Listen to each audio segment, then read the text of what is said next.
నమస్తే, welcome to my channel Nagendra Vepuri.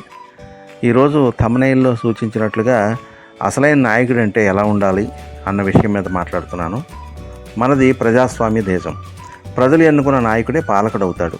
అతనిపై నమ్మకంతో ఎన్నుకున్న ప్రజలకి చక్కని పరిపాలన అందించి రాష్ట్రాన్ని లేదా దేశాన్ని అభివృద్ధి పదంలో నడిపిస్తే ప్రజలందరూ సుఖ సంతోషాలతో జీవిస్తారు. అతన్నే మరలా తమ పరిపాలకుడిగా ఎన్నుకుంటారు. ఈ లాజిక్ని మరచి ప్రజలు తనను నమ్మి ఓట్లేసి ఎన్నుకున్నాక అధికార పీఠాన్ని అధిరోహించి ప్రజల అవసరాలను విస్మరించి అహంకారంతో ప్రవర్తిస్తూ దొరికిన అవకాశాన్ని ప్రజా సంపదని దోపిడీ చేయడానికి విచ్చలవిడి నిర్లక్ష్యంతో అక్రమాలకు అంతం లేనట్లు దుష్పరిపాలన చేస్తే కీలెరిగి వాత పెట్టినట్లు అంతకుముందు తనను గుడ్డిగా నమ్మి ఓట్లేసి అధికారం కట్టబెట్టిన ప్రజలే కళ్ళు తెరచి తమ చేతిలో గల ఓటనే ఆయుధంతో ఓడించి మూలన కూర్చోబెడతారు. ప్రజాస్వామ్యంలో ప్రజలే ప్రభువులుగా వ్యవహరించి తమని పాలించేవాడిని ఎన్నుకొని అధికారం అప్పగిస్తారు. బీజేపీ పార్టీని, నరేంద్ర మోడీని నమ్మిన ఈ దేశ ప్రజలు అతనినే మళ్ళీ గెలిపించి ఈ దేశాన్ని పరిపాలించే బాధ్యతల్ని అప్పగిస్తున్నారు. అంటే ఈ దేశవాసులకి సేవ చేయడంతో బీజేపీ పార్టీ, ప్రధానమంత్రిగా నరేంద్ర మోడీ ప్రజల మన్ననలు పొందినట్లే. అదేవిధంగా ఆంధ్రప్రదేశ్లో జగన్మోహన్ రెడ్డిని నమ్మి అతనిని గొప్ప మెజారిటీతో గెలిపించి ముఖ్యమంత్రిగా చేసి రాష్ట్రాన్ని పరిపాలించే బాధ్యతని అప్పగిస్తే అతని విచ్చలవిడితనంతో రాష్ట్రానికి మేలు చేయకపోగా ఉన్న ఇండస్ట్రీలను తరిమికొట్టి తనపై గల కేసుల భయంతో కేంద్రం ముందు రాష్ట్ర ప్రయోజనాలను తాకట్టు పెట్టి రాష్ట్రంలో శాంతి భద్రతల సమస్యలు ఉత్పన్నమయ్యేలా చేసి 2024 ఎన్నికల్లో ఘోర పరాజయం చవిచూసి పదవీ భ్రష్టుడయ్యాడు. జగన్ అరాచకాలను భరించిన ప్రజలకు పవన్ కళ్యాణ్ జనసేన, చంద్రబాబు తెలుగుదేశం మరియు బీజేపీ పార్టీల కూటమి గొప్ప ప్రత్యామ్నాయంగా కనిపించి వారికి ఘన విజయం చేకూర్చారు. అప్పటి నుండి కూటమి ప్రభుత్వం ప్రజా ప్రయోజనార్థం చక్కటి పథకాలను అమలు చేస్తూ ప్రజాభిమానం పెంపొందించుకుంటూ శభాష్ అనిపించుకుంటుంటే భరించలేని కొందరు కూటమిలో గల పార్టీలలో కలతలు సృష్టించే కార్యక్రమాలతో కుట్రలు పన్నుతూ తీవ్రంగా కృషి చేస్తున్నారు. కూటమి ఏర్పడటానికి, దాని విజయానికి ప్రధాన కారకుడైన పవన్ కళ్యాణ్ పట్ల అవమానకరంగా ప్రవర్తిస్తూ అతనిని కించపరిచి ప్రజలలో వివిధ వర్గాల మధ్య వైషమ్యాలు సృష్టించే కుట్రలో భాగంగా గొప్ప ప్రజానాయకుడిగా కీర్తి పొందుతూ అందరి అభిమానం చూరగొంటున్న పవన్ కళ్యాణ్ని టార్గెట్గా చేసుకుని దళితులు, కాపుల మధ్య భేదాభిప్రాయం కలిగించాలనే కాంక్షతో చేసిన కుటిల ప్రయత్నం భగ్నం కావడం జరిగింది. పవన్ కళ్యాణ్ని బూతులతో తిట్టిన వైసీపీకి చెందినవాడికి జన సైనికులు తగిన విధంగా బుద్ధి చెప్పడంతో విషయం తెలిసిన పవన్ కళ్యాణ్ తన యొక్క అద్భుతమైన పరిణితి చెందిన నాయకత్వ లక్షణాలను ప్రదర్శించడం జరిగింది.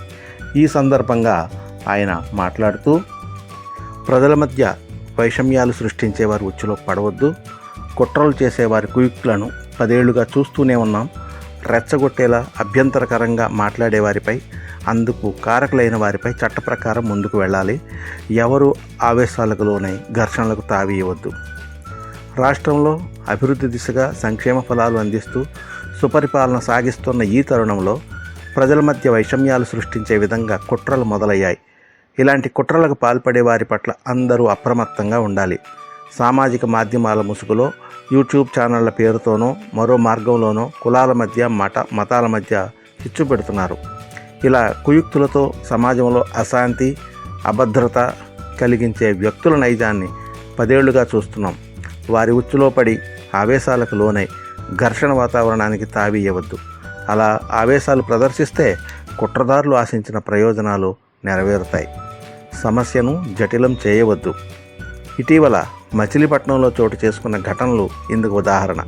ఒక యూట్యూబ్ ఛానల్లో ఒక వ్యక్తి అభ్యంతరకర భాష ఉపయోగించి మాట్లాడాడు. అతను ఆ విధంగా మాట్లాడేలా సిద్ధం చేసి ప్రచారం చేయడం వెనుక ఉన్న కుత్సిత ఆలోచనను పసిగట్టాలి. దానిపై చట్ట ప్రకారం కేసులు పెట్టి ముందుకు వెళ్ళాలి. తొందరపడి మరో మార్గంలో వెళ్ళి ఘర్షణ పడటం ద్వారా సమస్య జటిలం అవుతుంది. ప్రజల మధ్య సామరస్య వాతావరణం చెడగొట్టి రెచ్చగొట్టే నాయకులు బయటకు వస్తారు. ప్రతి ఒక్కరిని చట్టం ముందు నిలబెట్టాలి. కులాలు, మతాల మధ్య విభేదాలు తీసుకువచ్చే విధంగా ప్రవర్తించే వారిపై చట్టపరమైన చర్యలు తీసుకునేలా ఫిర్యాదు చేయాలి. ఈ దిశగా ముందుకు వెళ్ళాలని జనసేన నాయకులు శ్రేణులతో పాటు కూటమి నాయకులకు సూచిస్తున్నాను. సోషల్ మీడియా, యూట్యూబ్ ఛానల్స్ రూపంలోనో, విశ్లేషకుల ముసుగులోనో రెచ్చగొట్టేవారిని, అభ్యంతరకర రీతిలో మాట్లాడేవారిని భారత న్యాయ సంహిత ప్రకారం చట్టం ముందు నిలపాలి. వీరి వెనక ఉండి వ్యవస్థీకృతంగా రెచ్చగొట్టి కుట్రలు చేసేవారిపైన ఫిర్యాదులు చేసి కేసులు నమోదు చేయించాలి. మచిలీపట్నం వివాదంలో పార్టీలో అంతర్గత విచారణ చేయాలని నాయకులకి ఆదేశాలు ఇచ్చాను.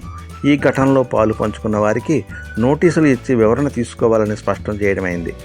కుట్రలు చేసేవారి కుత్సిత నైజం కలిగిన పార్టీ, ఆ పార్టీ నాయకుల పట్ల ప్రజలు అప్రమత్తంగా ఉండాలి. వారు చేసే దుష్ప్రచారాన్ని ప్రజాస్వామ్యయుతంగా చట్ట ప్రకారం తిప్పికొడదాం అంటూ చెప్పిన ఉప ముఖ్యమంత్రి పవన్ కళ్యాణ్ యొక్క విజ్ఞత బయలుపడుతుంది. ఆయన యొక్క రాజకీయ చతురత, అతనిలో వచ్చిన మెచ్యూరిటీ, ప్రజలను శాంతియుతంగా జీవించాలని కోరుకునే విధానం ఒక గొప్ప రాజకీయవేత్తకి ఉండవలసిన లక్షణాలుగా భావించాలి. ఇది మీకు నచ్చినట్లయితే లైక్ చేయండి, కామెంట్ చేయండి, అలాగే మీ ఫ్రెండ్స్కి కూడా షేర్ చేయండి. ఇంతవరకు మీరు ఈ ఛానల్కి సబ్స్క్రైబ్ చేసుకోకపోతే వెంటనే సబ్స్క్రైబ్ చేసుకోండి. ఇటువంటి అనేక ఉపయుక్తమైన ఆసక్తికరమైన అంశాల మీద నా ఉపన్యాసాలకై ఎదురు చూడండి. ధన్యవాదాలతో మీ నాగేంద్ర కుమార్ వేపూరి.